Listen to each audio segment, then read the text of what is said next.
ಅವ್ರ ಮನೇಲಿ ಇನ್ನೂ ಇದ್ದಿದ್ದು ಬಡತನ ಸರ್, ಮನೆ ಕೂಡ ಇಲ್ಲ ಅವರಿಗೆ. ದಯವಿಟ್ಟು ನೀವು ಏನಾದರೂ ಎಲ್ಪ್ ಮಾಡಬೇಕು ಸರ್ ನಮಗೆಲ್ಲ. ಒಂದೊತ್ತು ಊಟಕ್ಕೂ ಕಷ್ಟ ಇದೆ, ಅಕ್ಕಿ ಇರಲ್ಲ, ಸಾಲ ಕಟ್ಟೋದಿರಲಿ, ಬದುಕೋದಿರಲಿ, ಅವಮಾನಗಳಿರಲಿ, ಇನ್ನೊಂದಿರಲಿ, ನಮ್ಮ ತಂದೆ ತಾಯಿಗಳು ತುಂಬ ಕಷ್ಟದಲ್ಲಿದ್ದಾರೆ ಸರ್. ನೀವು ಹೆಲ್ಪ್ ಮಾಡ್ತೀರಂತ ನನಗೆ ಗೊತ್ತು. ನಾನು ನಿಮ್ಮನ್ನು ಚಿಕ್ಕ ವಯಸ್ಸಿಂದನೂ ನೋಡ್ತಾ ಇದ್ದೀನಿ ಸರ್, ನಿಮ್ಮ ಸಿನಿಮಾಗಳು ನೋಡಿಕೊಂಡೇ ಬೆಳೆದಿದ್ದೀನಿ.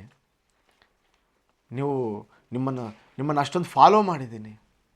ಒಬ್ಬ ನಾಯಕನ್ನ ಹಚ್ಕೊಬೇಕಂದ್ರೆ ಅಷ್ಟೊಂದು ಈಸಿ ಅಲ್ಲ, ಅದು ಯಾರೇ ನಾಯಕ ಆಗಿರಲಿ. ಇಷ್ಟಪಡ್ತಾರೆ ಅಂತಂದರೆ ಈ ಕೆಲವು ಕಾರಣಗಳಿಗೋಸ್ಕರ.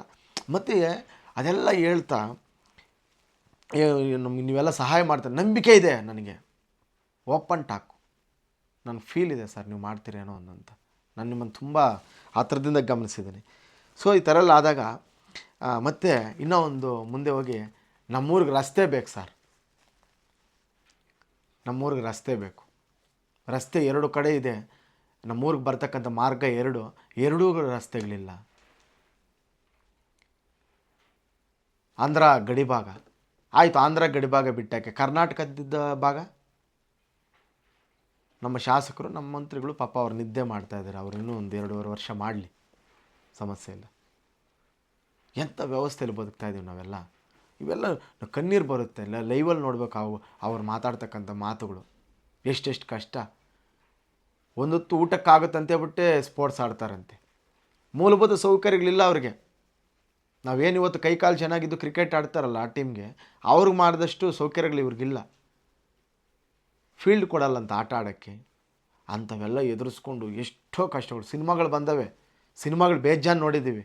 ಅದರಲ್ಲಿ ಏನೇನು ಕಷ್ಟಪಡ್ತಾರೆ ಅವರು, ಎಷ್ಟೆಲ್ಲ ಅನುಭವಿಸ್ತಾರೆ, ಕೊನೆಗೆ ಗೆಲ್ತಾರೆ. ಇದು ಸಿನಿಮಾಗಿಂತ ಇದು ರಿಯಲ್ ಸಿನಿಮಾ ಇದು. ಸೊ ಇದನ್ನೆಲ್ಲ ಮನವಿ ಮಾಡಿದ್ದು ದೇವರಿಗೆ, ಆಂಧ್ರ ಪ್ರದೇಶದ ಉಪಮುಖ್ಯಮಂತ್ರಿ ಪವನ್ ಕಲ್ಯಾಣ್. ಮತ್ತು ವರ ಏನು ಕೊಟ್ಟರು ದೇವರು, ಇದು ಇಂಪಾರ್ಟೆಂಟು. ವರ ಏನು ಕೊಟ್ಟರು, ಕೇಳಿದ ಕೂಡಲೇ ವರ ಕೊಡೋದು.